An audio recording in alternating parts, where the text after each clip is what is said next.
The views, takes and opinions expressed on this show are of the host's own and do not represent the views, takes and opinions of the Main Event Mark, Pro Wrestling Philippines Club and its affiliates. Material and sources mentioned in this episode is for general and commentary purposes only. This episode might include strong language and may not be suitable for children. Listener discretion is advised. Stay safe and stay wrestle everyone. Welcome to the Main Event Mark.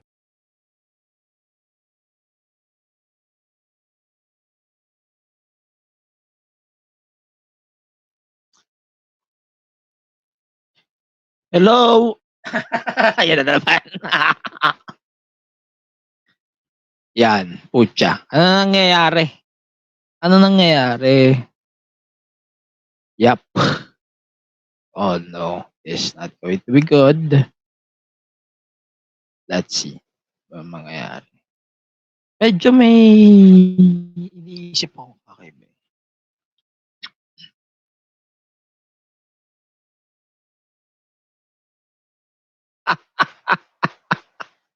Na nga. Hoy! Na nga. Sinasabi sa hula. Welcome to the Main Event Live. Today,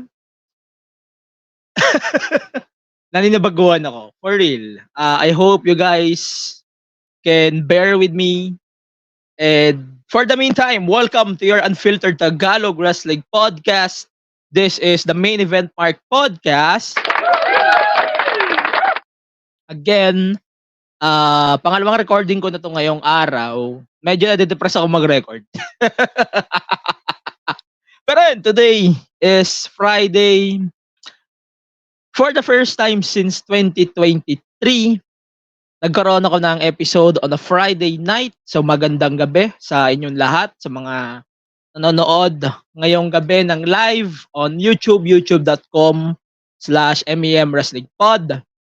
And I hope you guys are safe right now. I hope you guys are good.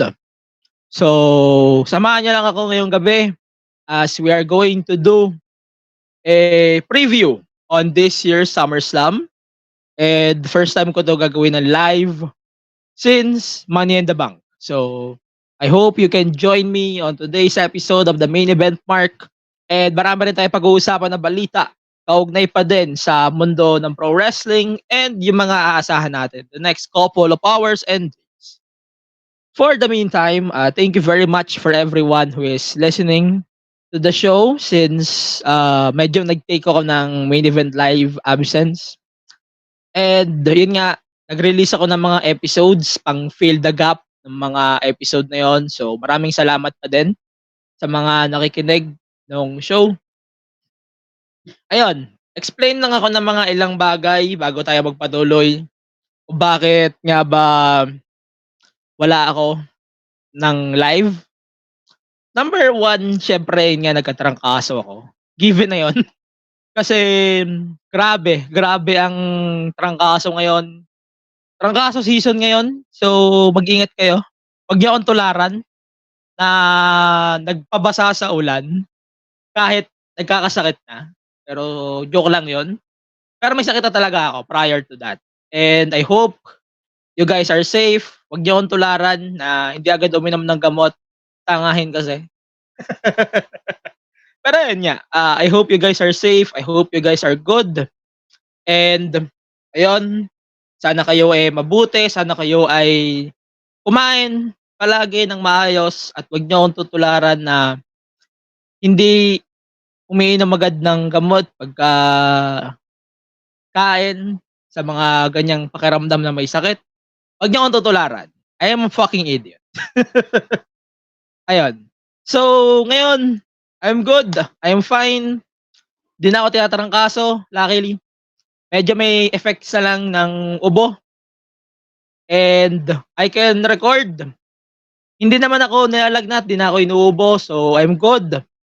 And may bibig pa ako so I can speak. So, yun ang masasabi ko. And that's what I wanted to share with you guys. That's why puro audio lang tayo nung mga nakaraan. Pero as of right now, I'm good. Gusto ko na mag-wrestling ulit. Gusto ko na manood ng wrestling. Gusto ko na ulit manood ng live. Mamaya, magpa-plug tayo ng ilang mga bagay bago tayo matapos. Pero for the meantime, breaking news muna tayo. We have a breaking news right now that I can share with all of you. So, August na nga pala ngayon, so I can make this official. 5th year na ng main event mark next year. And I can make this official as of right now that we are going to adjust a few things here on the main event. And also on the upcoming PWPH podcast. We're going to discuss that in a moment. But for the meantime, ito na muna.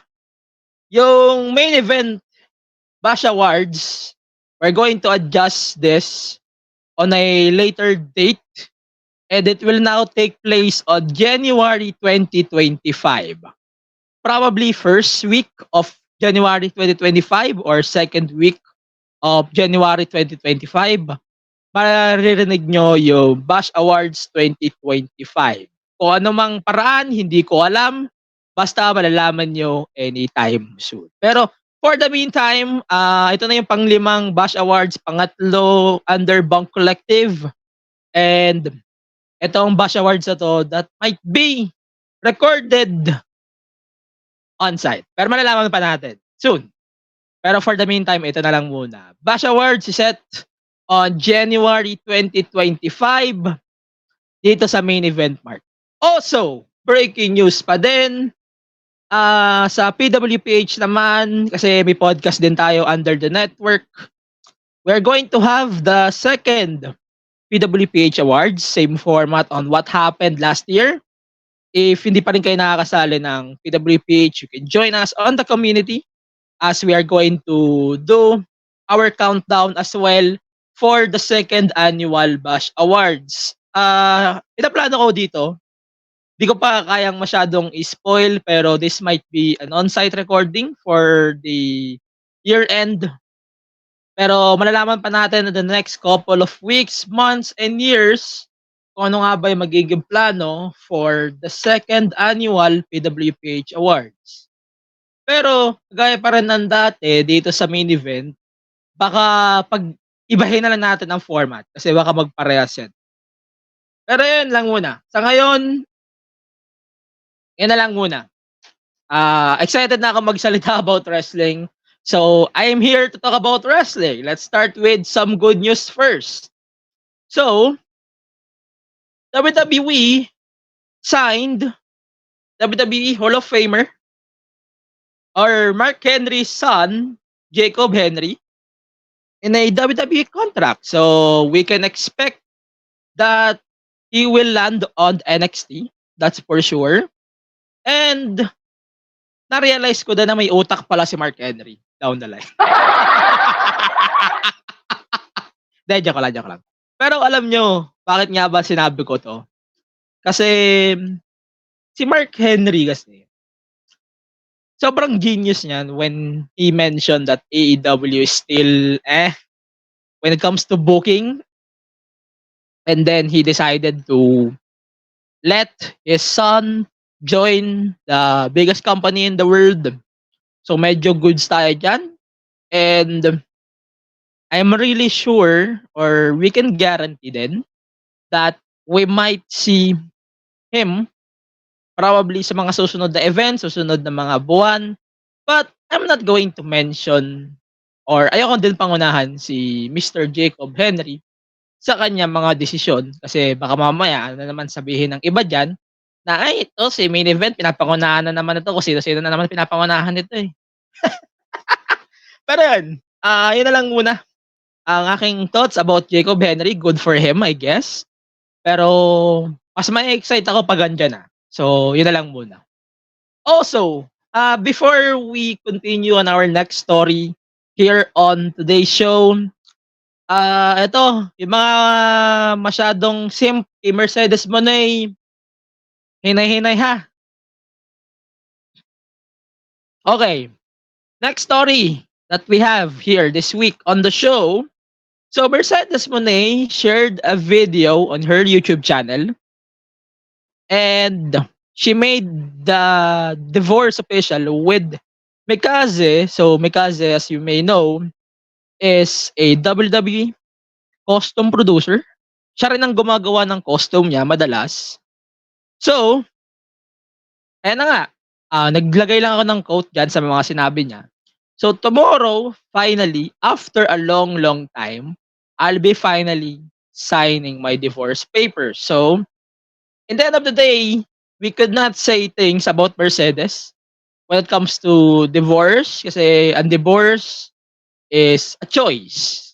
No, in the end of the day, it's a choice, it's a decision na yung mag-asawa lang ang magkakaintindihan. Wala tayong obligasyon na ay sabihin natin, "Ay Mercedes, ba't mo ginagawa na ba't dapat asawahin mo 'to si ganito, asawahin mo si ganyan." Mali 'yun. Dapat, we should respect decisions na lang siguro of both sides. Malalaman din naman natin yung side ni Mikaze about this. And I could not mention pa kung ano yung mga follow-up dito. For sure, may mga follow-up pa 'to at masusundan pa ng mga possible dating rumors with Mercedes, or Mikaze din. Pero hindi ko napapangunahan 'to. Siguro I'll let the internet expose what will happen next on both Mercedes and Mr. Mikaze. Ayun, short thoughts lang. Siguro ako, good for her, I guess, that she was able to split with her ex-husband. And siguro ang pagtuunan niya lang siguro ng pansin ngayon na wala na siyang asawa officially is her run in AEW. Medyo excited din naman ako sa kanyang run so far. We will talk about a few in a moment kung ano nga ba yung impression ko pa. Pero yun nga, si Mr. Mikaze, good for him then that he was able to split with Mercedes. Pero yung mga fans dyan for sure, they might be disappointed on this news because tagal din ng relationship nila. Naging sila, I think, 17 or 18. I'm not sure. Or 16? 16 ba? Clarify nyo nga sa comments kung kailan nga ba naging sila. I think it was 2016 or 17. Hindi ko alam. Clarify nyo na lang sa akin sa comments kung kailan nga ba naging sila. Pero, good for them. I guess, good for them. The Bash Awards, clarify lang natin, it's a year-end awards. So basically, that's the Bash Awards. Yan yung ating year-end awards dito sa amin. Yan. Continue tayo with a few things to discuss then. So, isa pang AEW talk. So, Fightful reported that the negotiating window with AEW and Warner Bros. Discovery has ended this week. Hanggat walang official na graphic that AEW will extend their contracts with Warner Bros. Discovery, I'm not going to take this seriously. And according to our sources din on this news, that AEW can now explore other broadcasters na pwede nilang pag-erehan ng kanilang programs like AEW Dynamite, Collision, or yung kanilang Rampage. Ayan. So they might or they can now explore different networks. Tubi, why not? De joke lang. Libre yung Tubi. For context, Tubi is like Blast TV pero medyo ano siya, cheaper. Mas wider yung coverage kasi ano siya buong US yan. And some countries din. So that's Tubi. Pero malaki din bagay yun, no? Kasi Tubi, really big platform yan sa United States. Mas malaki pa nga yan sa mga streaming platforms like Netflix, Disney Plus, o kaya sa mga platforms na yan. Pero ang con, syempre, ang daming ads niyan. Pero, tanungin ko nga kayo, kung kayo masusunod, saan nyo gusto mag-land ang AEW broadcasting rights? Let me know in the comments kung saan nyo gusto mag-land. Ako personally, gusto ko silang mag-land sa Fox.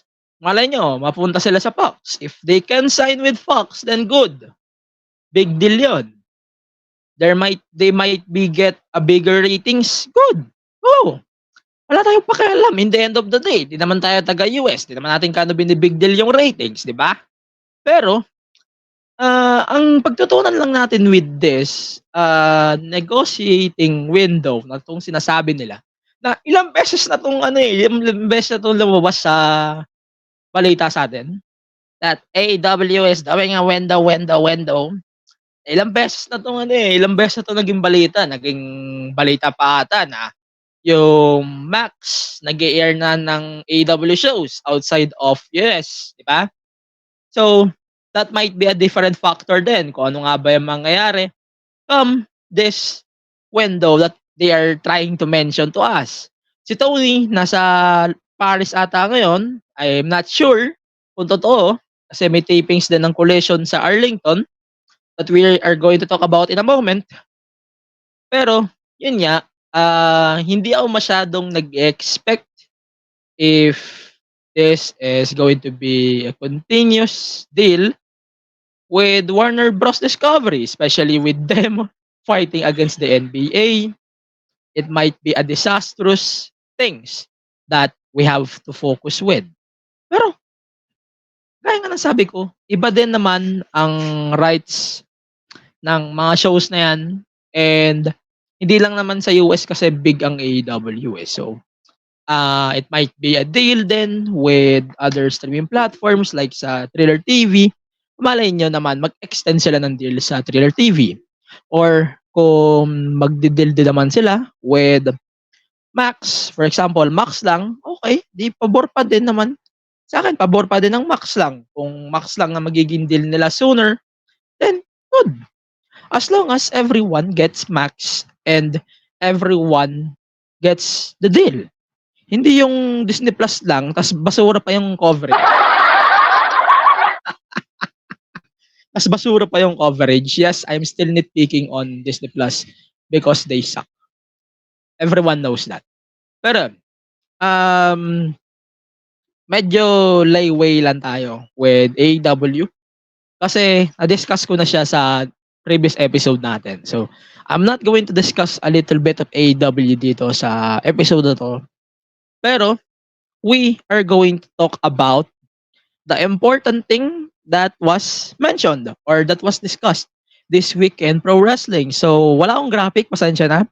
Pero, si Tony Khan and Shane McMahon, yes, a McMahon, are actually met in a private airport in Arlington, Texas. Again, private po ito, private discussion ito.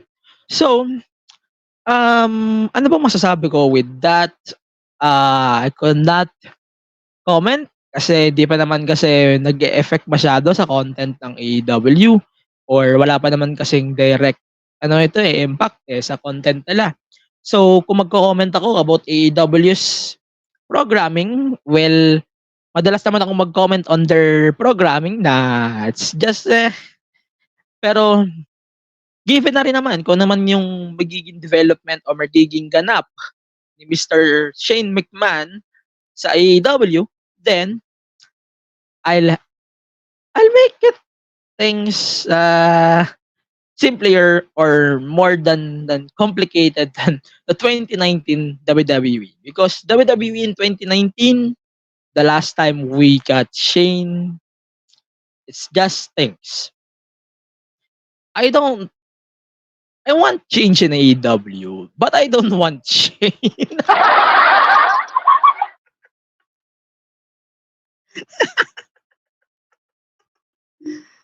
Gusto ko ng pagbago sa AEW, but I don't want fucking Shane McMahon.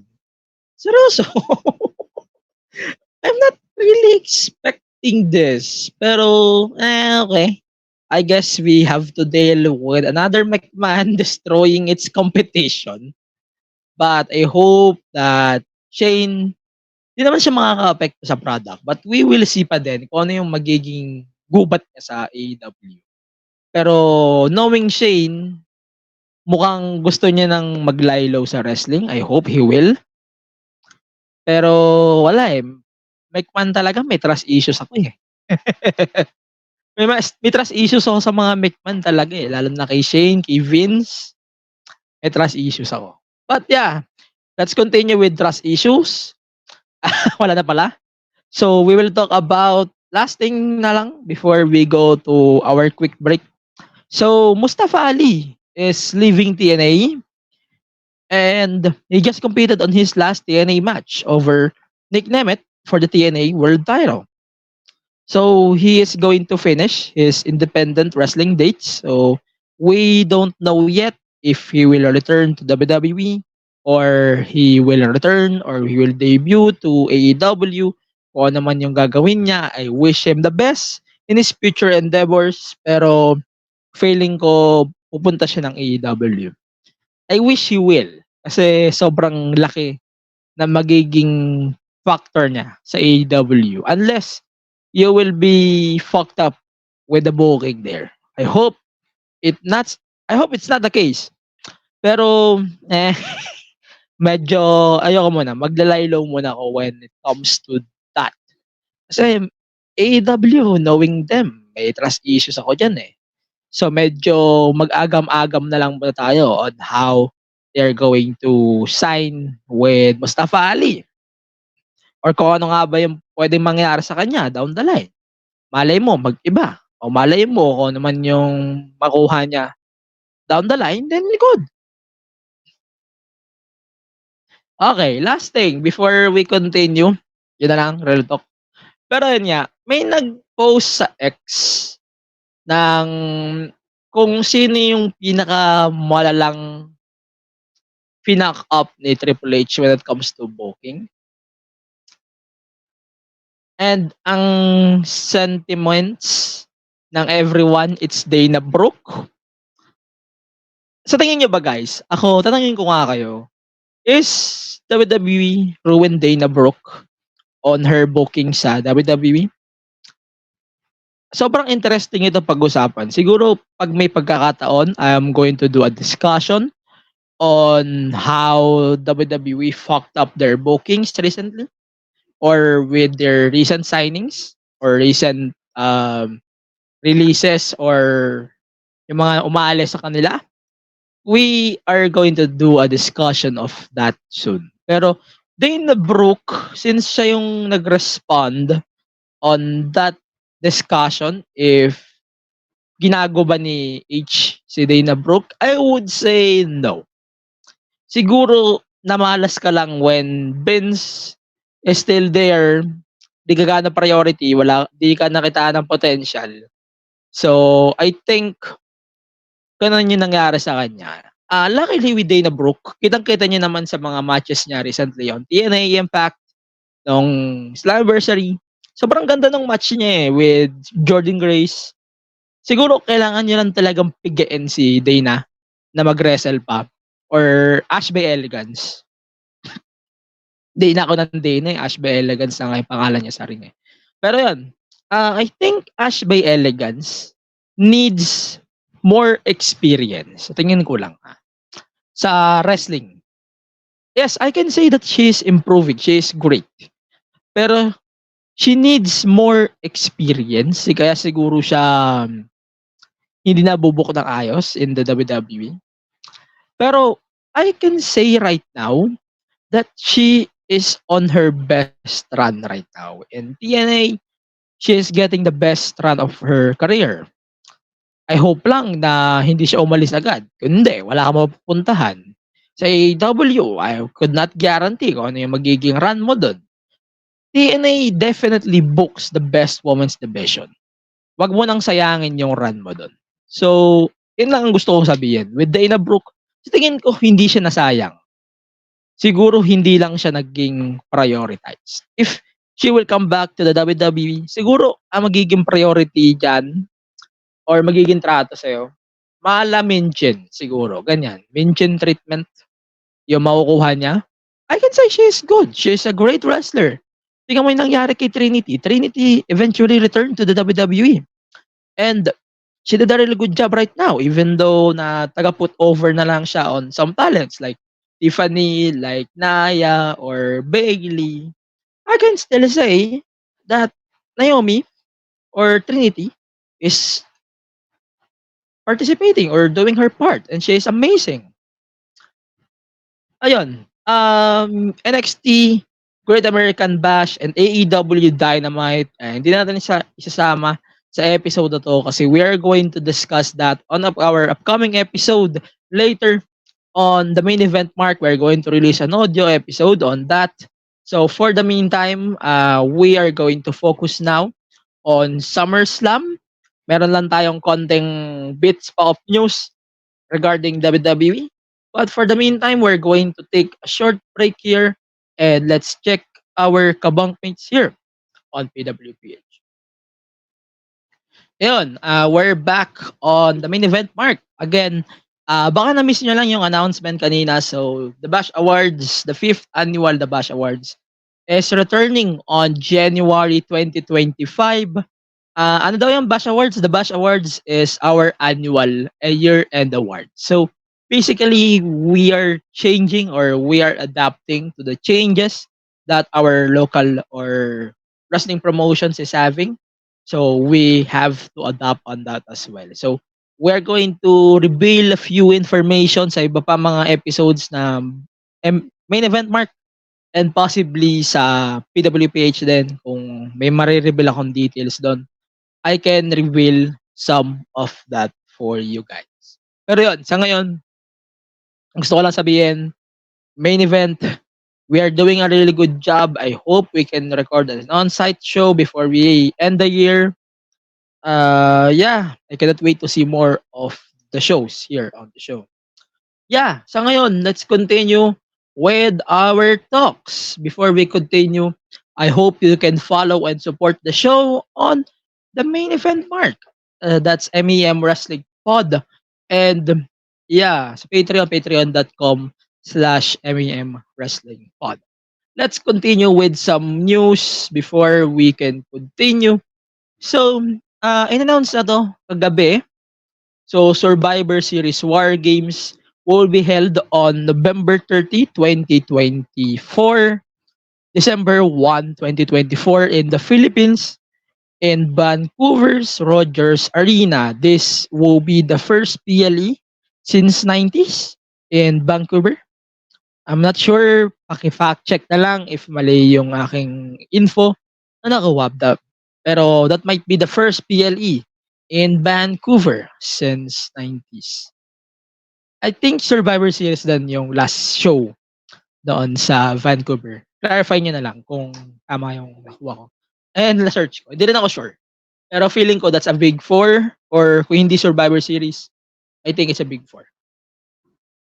Ayun. So, good for Vancouver, I guess.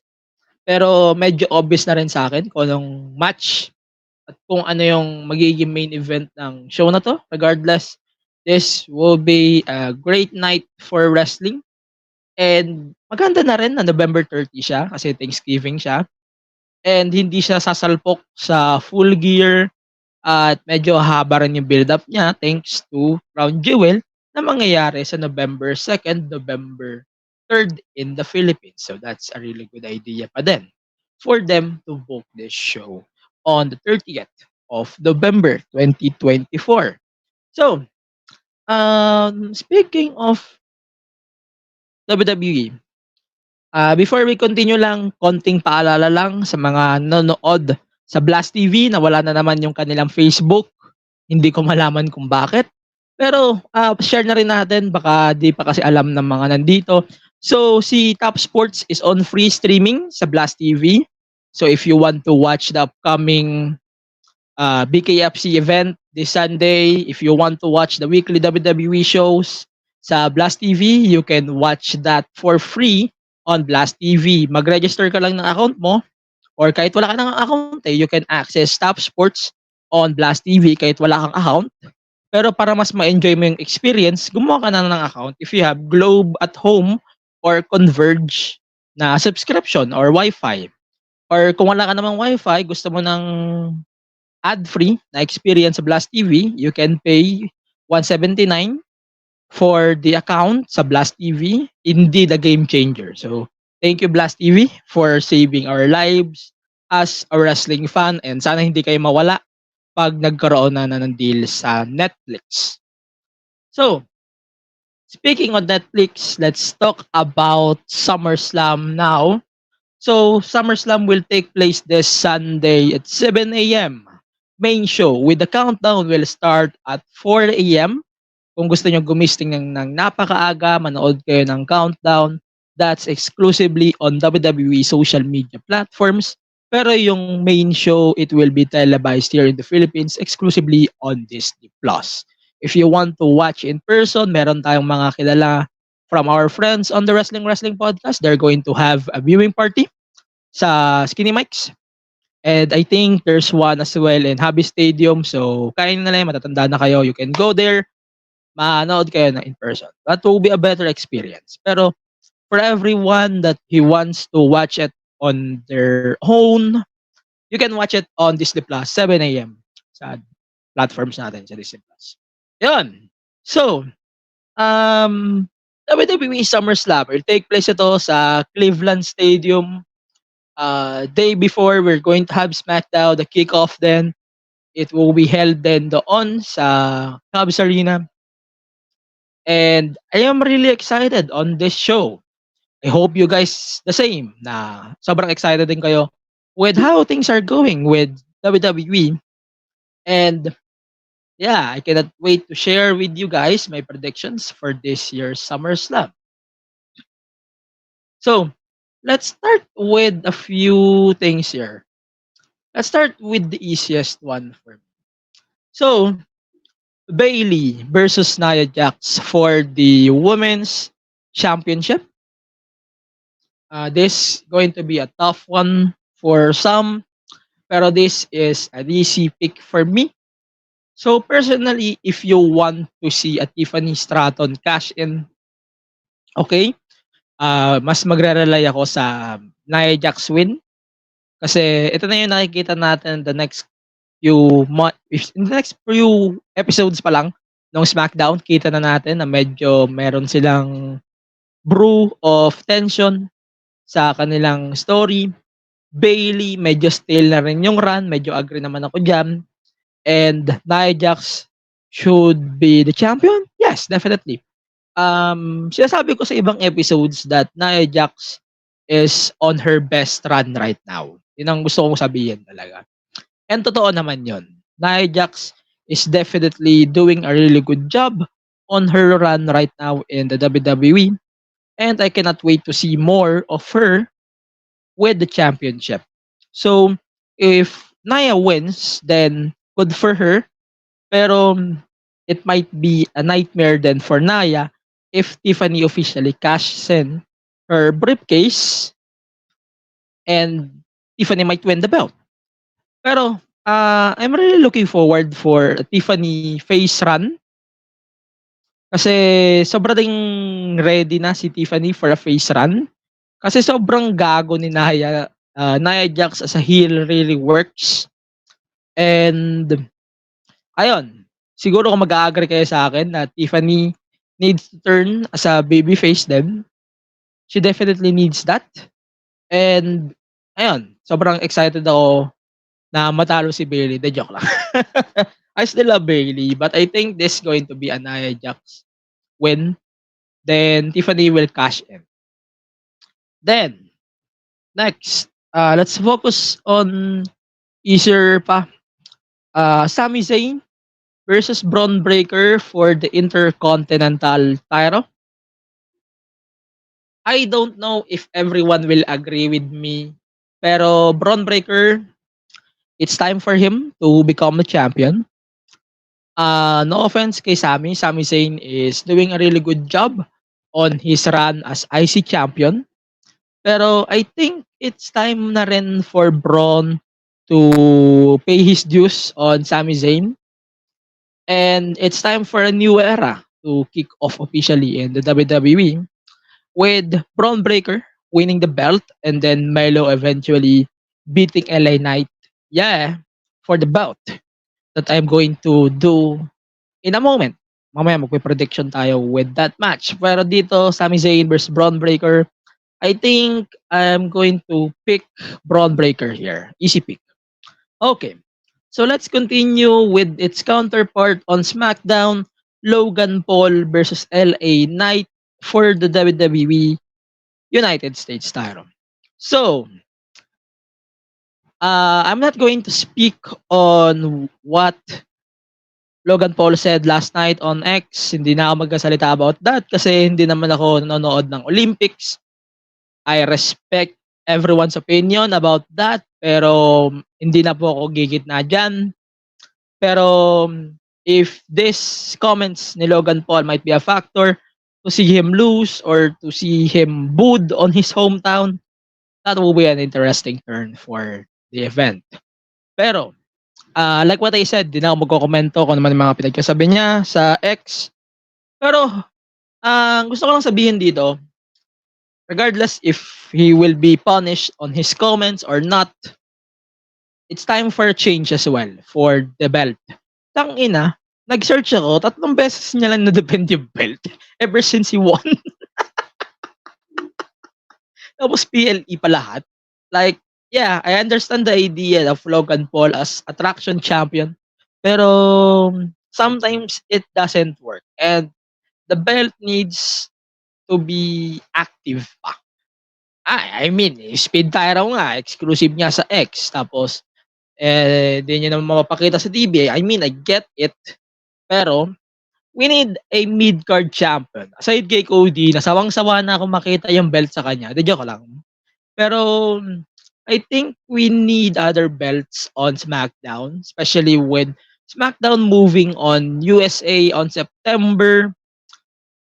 Then, we need a new champion definitely. With LA Knight definitely beating Logan Paul, then that should be it. Regardless on what he said yesterday on X, sa mga pinagsasabi niya about Olympics, di magbabago yung take ko. It's time for LA Knight to win the belt. Then, I hope we can see weekly challenges or weekly title matches with LA Knight competing every week. And I hope that AEW or WWE will capitalize on that. So, LA Knight.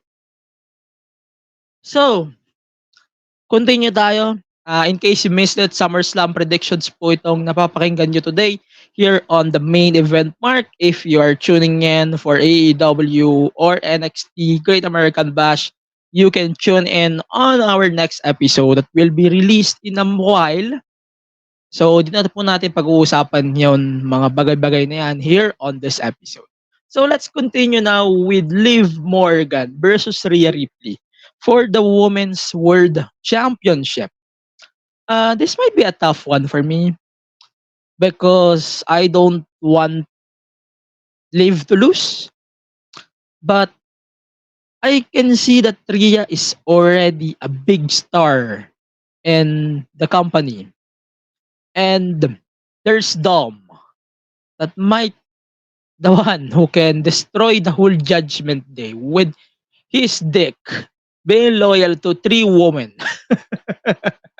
The joke lang. Pero, yun nga, based on what I can see, on what I see, when it comes to the booking of this Women's World title, I can really see that it's time for Liv to establish herself as a big heel on the woman's side of things. And since siya rin naman yung factor, kaya nagkaletse-letse on Judgment Day, then we should capitalize on that. Right? Wag na tayong maglokohan. Dapat we should let Liv win the match over Rhea Ripley. And then Rhea Ripley can focus on the possible split up for the Judgment Day. And I hope this might be the last one for Liv versus Rhea for now. Yung tipong mag-sad boy na si Rhea sa Bash at the Berlin, then she will challenge Liv on a match like sa Bad Blood, like First Blood match or Hell in a Cell na silang dalawa. That will be fantastic. Pero, as of right now, I am going to say that Dom will screw Rhea Ripley. This might lead to a turn for the whole Judgment Day. And Finn Balor might be a factor as well on what the hell is going to happen on this match and for the World Heavyweight title that we're going to talk about in a moment. Pero yun, this might be a factor on kung ano man yung mga bagay-bagay na gagawin ni Liv Morgan. Pero as of right now, I would say, confident ako that Liv will retain the belt. Again, I love Rhea Ripley, but it's a Liv win for sure. Okay, so continue na tayo on the most important match of the night. CM Punk versus Drew McIntyre with Seth Rollins as the special guest referee. So, medyo may mga agam-agam ako dito with this match. I hope you guys are having the same thoughts as me. Okay. So, this match is CM Punk's first match since Royal Rumble. First one-on-one since what? 10 years ago? Pero, yeah. I am really excited to see CM Punk back in a one-on-one match and I'm really excited din kung paano siya gagalaw against this motherfucker in Drew McIntyre na nag-train pa using his old theme song na nagamit din in AEW. So, ano nga bang aking impression? Is Seth Rollins going to fuck up the finish or the whole match? Definitely yes. That's for sure. That Seth Rollins is going to fuck up the finish or the whole match itself. Hindi na ako masyado mag-expect kay Seth Rollins kasi Seth Rollins yan eh. Ahas sa ahas din yan eh. Pero if there's one na i-screw ni Seth Rollins, I think this might be Drew. Kasi si Drew, grabe din kasi yung obsession niya with CM Punk. Sa sobrang obsession niya with CM Punk, nadadamay siya. Pero, since Punk is returning for the first time since forever, ang nakikita ko lang dito, CM Punk might win the match, pero Rollins is going to screw both of them over. Then a new referee will be introduced. Siya yung magfa-final pinfall for the match. I don't think Seth Rollins will give the final pin on the match para lang magkaroon ng lalim yung storyline nilang tatlo. And if you're going to ask me, Angelo, do you think ba na magkakaroon ng possible three-way match tong dalawa? Hindi malabo.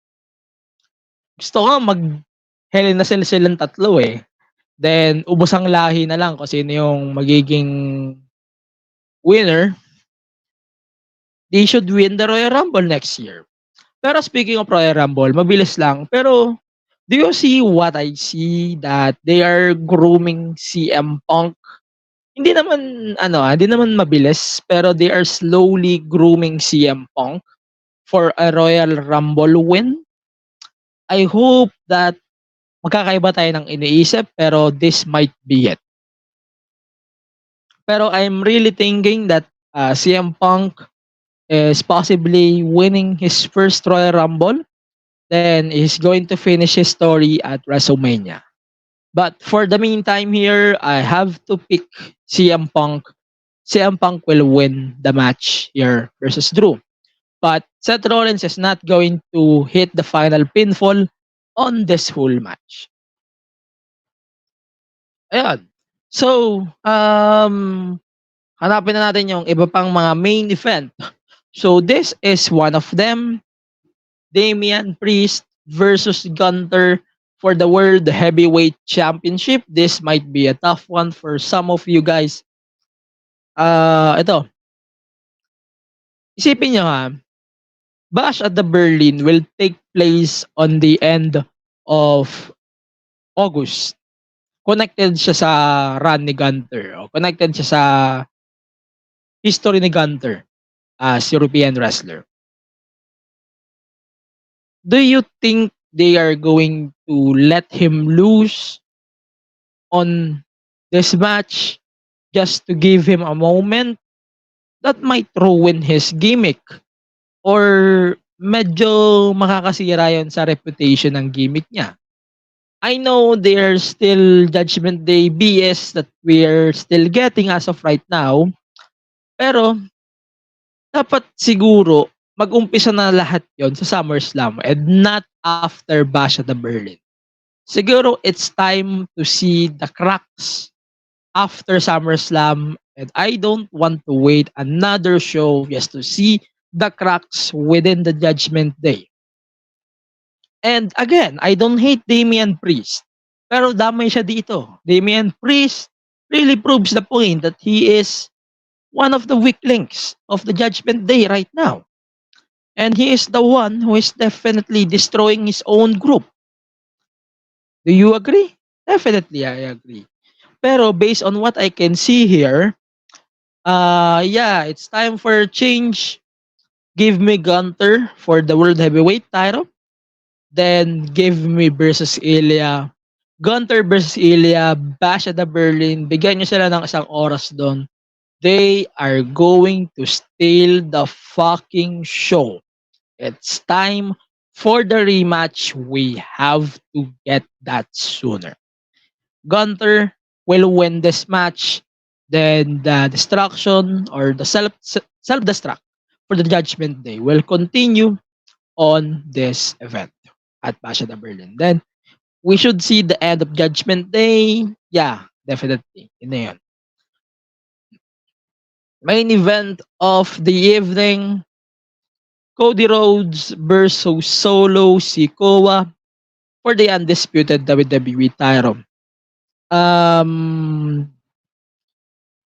Cody to. But given na siyang Cody, oo. Pero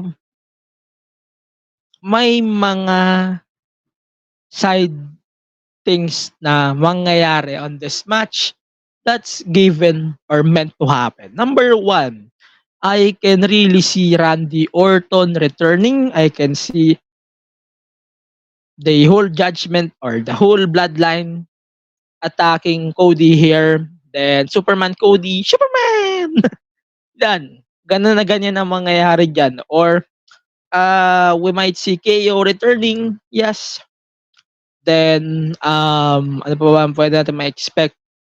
We can see the return of Roman Reigns as well, since WWE is kind of obvious on the teasers of the return ni Roman.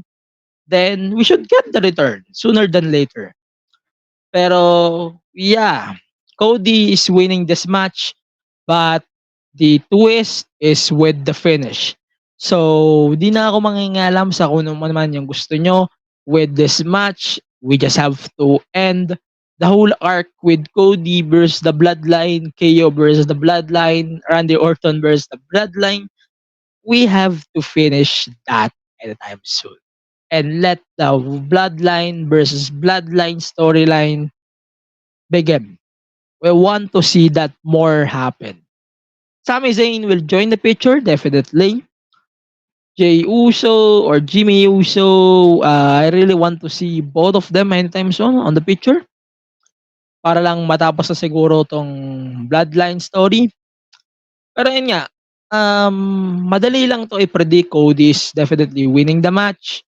Pero like what I mentioned earlier, that it's time for a Roman return. Total, obvious na rin naman ng pagtitis nila kay Roman. Then we should capitalize it with Cody winning, then Roman returning on the same match. Oh, di ko na siya nakikita magcha-challenge siya kay Roman eh. So, it doesn't make sense anymore for him to challenge Cody for the belt. So, malaking kalokohan na yun if that happens. Pero, yeah. Pero, may na-pitch akong discussion kahapon sa PWPH. Mabilis lang daw. Who should win the title next? Tatlong champions. I agree with Solo, one. Pero with Randy and KO, no. I have to say, in no particular order, gusto ko mangyari to. Solo, John Cena, Melo, or maybe Melo, possible din si Melo. Pero, yun lang, silang tatlo yung pinaka-realistic para sa akin. Cena, Melo, Solo. I don't think Solo will last long as champion, that's for sure. Kung makakatagal man siya diyan, congratulations, pero I don't think he will last longer as the WWE champion. Yan. So, Cody. Cody. Sana tapusin mo na yung story mo with the bloodline. Then you can now move on the next storyline with the others. I'm really sick of tired of the bloodline fighting same people. Randy Orton, Kevin Owens, Cody. I hope we can get a new one sooner than later. Pero yun na lang muna with our official predictions for this year's Survivor Series or SummerSlam. Ayan, you can catch the show again this Sunday at 7 a.m. Main show that will be starting at 7 a.m. 4 a.m. The countdown exclusively on WWE social media platforms. Yung main show 7 a.m. exclusively on Disney Plus. So if you want to watch on Disney Plus, then good for you. And if you want to watch in person, then there's a lot of options na pwede kayong manood for WWE SummerSlam. Then I hope everyone can enjoy the rest of your weekend, the rest of your SummerSlam weekend. At syempre, huwag niyong kakalimutan yung show of the year, which is AEW Collision. That will be televised Sunday, 5 a.m. Special time yan here in the Philippines. Pero as of right now, that should be it for today's episode of the main event. Yeah. So, Bron, I agree with Ina here. Sorry, I have to read the comments real quick. So, yeah, Nia Jax winning. I agree with Naya. Pero Tiffy, if Tiffy wins, she should turn as a, ano yan, mas kailangan niya mag-turn as a face, definitely. Then Braun, given na yan, okay. Then LA Knight. Then Liv Morgan, yeah, same thoughts. Liv definitely is going to win the match for her match. Yon. So, let me know what you think on the official predictions for the SummerSlam Premium Live event that we're going to be expecting this Sunday at 7 a.m. sa Disney Plus. So, if you want to watch it on Disney Plus, then I hope that you will be able to watch it kasi other than that, hindi niya siya mapapanood. Umanap na lang kayo ng ibang sources sa inyo pong mga platforms. Then yun, that should be it for now. Thank you din sa mga nanood, sa mga nag-abang dito sa live stream natin. Everyone din that's supporting the show. And then, thank you din sa mga nanood today, sa mga sumusuporta pa din on the main event mark and our local wrestling scene. By the way, let's plug na lang din yung Puso Wrestling. They're going to have their first show in few weeks time sa Brawl Pit Bulusan. That's Unang Tibok. We're going to have Jake De Leon versus Chelsea Green for the main Chelsea Marie. Yan, Chelsea Green na lang lagi nasasabi ko eh.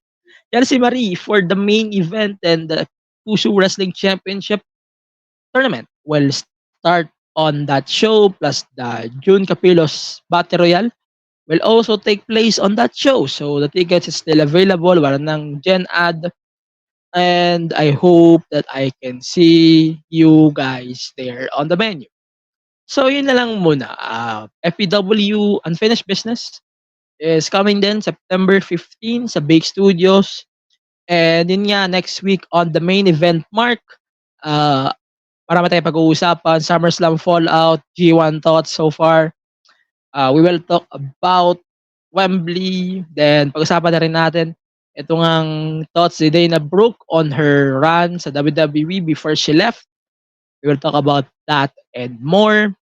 And yeah, marami tayong pag-uusapan on next week's episodes of the show For the meantime, I hope you can follow and support the show on social media at MEM Wrestling Pod. And yun na lang muna, stay safe, stay reso. Sana di kayo magkasakit. And yeah, I hope I can see you when I see you. And sana kayo ay busog palagi. At safe, stay safe and stay reso. See you on the next one. Bye for now.